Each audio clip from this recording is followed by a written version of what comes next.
முருகா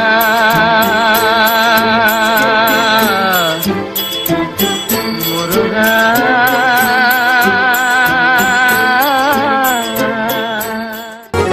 வந்தனை எண்ணிய வந்தனை செய்வோம் காரியம் கைகூடுமே.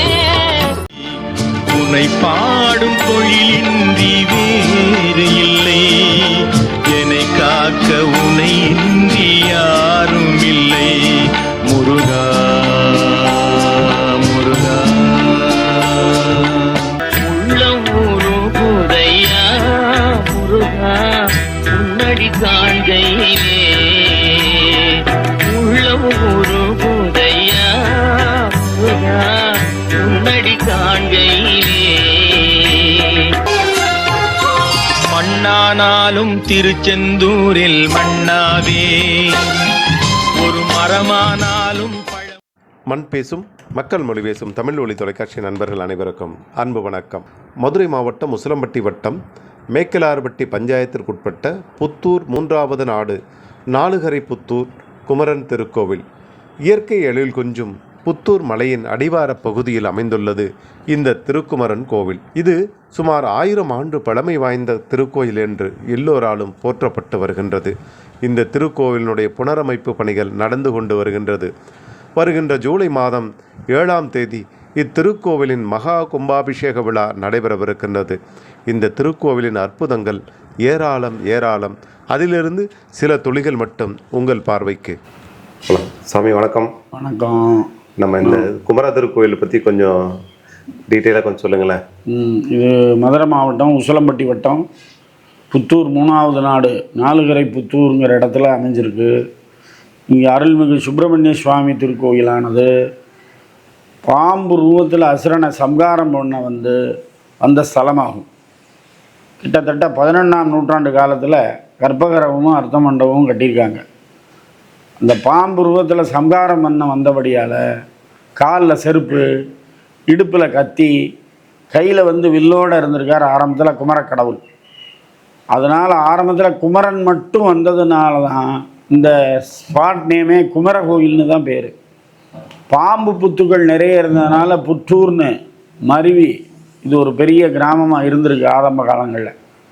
இதை நிர்வகித்து வந்த திருமண நாயக்கர் காலங்களில் அவருடைய தமையனார் முத்து எட்டப்ப நாயக்கருங்கிறவருக்கு இங்கே முருகனை வேண்டிண்டு குழந்தை பாக்கியம் கிடைச்சதுனால முருகன் வேட்டைக்கு வந்த ரூபத்தில் இருந்து இங்கே கோபமான மூர்த்தியாக இருந்ததுனாலையும் இங்கே யாருமே கொஞ்சம் குடும்பங்களோடு இருக்க முடியல. அதனால தான் இன்னமும் சொல்கிறாங்க புத்தூர் மண்ணு சும்மா விடாதுடான்னு. அந்த கோபத்தை தணிக்கிறதுக்காக நாயக்கர் வள்ளி தெய்வானையை கல்யாணம் பண்ணி சாந்த ரூபமாக மாற்றிட்டார். மேலும் இந்த மாதிரி சர்ப்பங்களை வதம் பண்ணதுனால தான் இங்கே ஜாதகத்தில் சர்ப்பதோஷம், கால சர்ப்பதோஷம், இந்த தோஷங்களுக்கு நிவர்த்தி ஆகமும் இங்கே பரிகாரம் பண்ணிட்டா திருமண தடைகள் நீங்கும். அடுத்து மனக்குழப்பம் உள்ளவங்க இங்கே முருகனை வேண்டிட்டு சில பரிகாரங்கள் பண்ணிட்டா மன தீர்வு கிடைக்கும். வைத்தியராகவும் இருக்கிறதுனால இந்த முருகன் எல்லா வரப்பிரசாதியாக எல்லா மக்களுக்கும் அருள்பாலிச்சுட்டு இருக்கார்.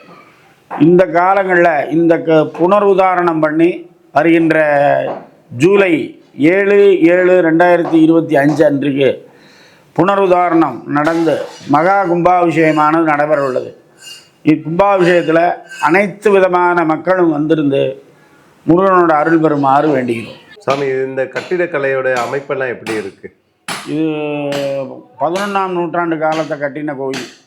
அப்போ கர்ப்பகிரகங்கிறவும் அர்த்த மண்டபமும் கட்டி 11ஆம் நூற்றாண்டு.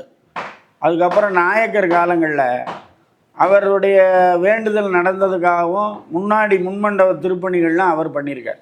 அப்போ அதுக்கு சான்றாக நாயக்கருடைய சிலைகள் எல்லாம் நம்ம கல் தூணில் பார்க்கலாம். இந்த கோயிலுக்கு வரணும்னா எப்படி எப்படி வருது? இது ஒன்றும் உசிலம்பட்டியிலேருந்து ஆட்டோ, தனியார் வெஹிக்கிளில் வந்துக்கலாம். இல்லை பஸ்ஸு வசதிகள் கொஞ்சம் குறைவாக இருக்குது. அது அரசாங்கம் கொஞ்சம் ஆவணம் செஞ்சிங்கன்னா மினி பஸ்ஸு இந்த மாதிரி விடுறதுக்கு வாய்ப்புகள் இருக்குது. இல்லைன்னா தேவர் கல்லூரி மதுரை ரோட்டில் இருக்கிற தேவர் கல்லூரி வழியாகவும் ஆட்டோ இந்த மாதிரி இதுங்களில் வரலாம். புத்தூர்னு கேட்டு வரணுமா? ஆமாம், புத்தூர்னு கேட்டு வரணும். புத்தூர் முருகன் கோயில்னு கேட்டாலே எல்லாருக்குமே தெரியும். ஆனால் அது ஸ்பாட் நேம் குமர கோயில் தான். ஆனால் புத்தூர்னா தான் மக்களுக்கு புரியும். கோயிலுக்கு எதிர் திசையில் உள்ள மலையில் ராமன் குடிகொண்டுள்ளார். மேலும் இந்த மலையை பார்க்கும்போது ஒரு அசுரன் படுத்து கொண்டிருப்பது போல் தோற்றமளிக்கும். மேலே ராமர் மட்டும் நம்ம முருகன் சன்னதியை பார்த்து தான் உள்ளார். அங்கே உள்ள ராமரானது இந்த 18 பட்டிக்கும் சொந்தம். ஆரம்ப காலங்களில் இது எந்த திசையை பார்த்துருக்கிறதுன்னு ஒரு சந்தேகம் வலுத்ததுனாலையும் அது வைக்கலெல்லாம் சுற்றி செம்மண்ணை தடவி ஊண்டியிருக்காங்க ஒரு 150 வருடங்களுக்கு முன்னாடி. அது பார்த்திங்கன்னா அது நம்ம முருகனை பார்த்து தான் இருக்கார். இன்னமும் இந்த ஏரியாவில் முதல்ல சுவாமி கும்பிட்றது ராமருக்கு வழிபாடு நடந்து விட்டு தான் அவங்க ஊர் திருவிழாவே கும்பிடுவாங்க. அங்கே மேலே ராமருக்கு போய் பொங்கல் வைத்து வழிபாடுகள் சிறப்பாக புரட்டாசி மாதங்களில் இங்கே நடந்து கொண்டு இருக்கிறது. நம்ம இந்த கோயில் வளாகத்தில் ஒரு நாக தேவதை மாதிரி ஒரு அமைப்பு இருக்கு இல்லையா? இது அஷ்டநாகம்னு சொல்லக்கூடிய 8 திசைக்கு உண்டான நாகம். கார்கோடகன், தட்சன், வாசுகி, அனந்தன், பத்மன், மகாபத்மன், சங்கன், குளிகன்னு 8 திசைகளுக்கு உண்டான நாகர்கள். இந்த நாகருக்கு பிரதான மூர்த்தியாக பானலிங்கம்னு சொல்லக்கூடிய அந்த பானலிங்க நாகராஜரானது 3 ஜான் தான் இருக்கும். அதாவது பிரம்மா, விஷ்ணு, சிவன் 3 பேரும் தன்னுள்ள ஐக்கியமானதாக சொல்கிறாங்க. இந்த பானலிங்கத்தை தான் அகஸ்தியர் பௌர்ணமி கழித்த 4வது நாள் சதுர்த்திங்கிற திதியில் பூஜை பண்ணுறதா ஐதீகம். இன்னமும் நைட்டு 11 மணிக்கு மேலே 1 மணிக்குள்ளே தியான நிலையில் இங்கே இருந்தோம்னா அந்த மணிச்சத்தை மட்டும் கேட்கும். அகஸ்தியர் பூஜை பண்ணிட்டு போகிறதாக ஐதீகம்.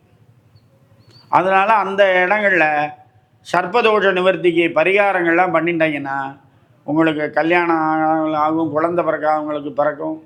இந்த மாதிரி தோஷ நிவர்த்திக்கு பரிகார ஸ்தலமாகவும் இந்த முருகன் சிறப்பாக செயல்படுறார்.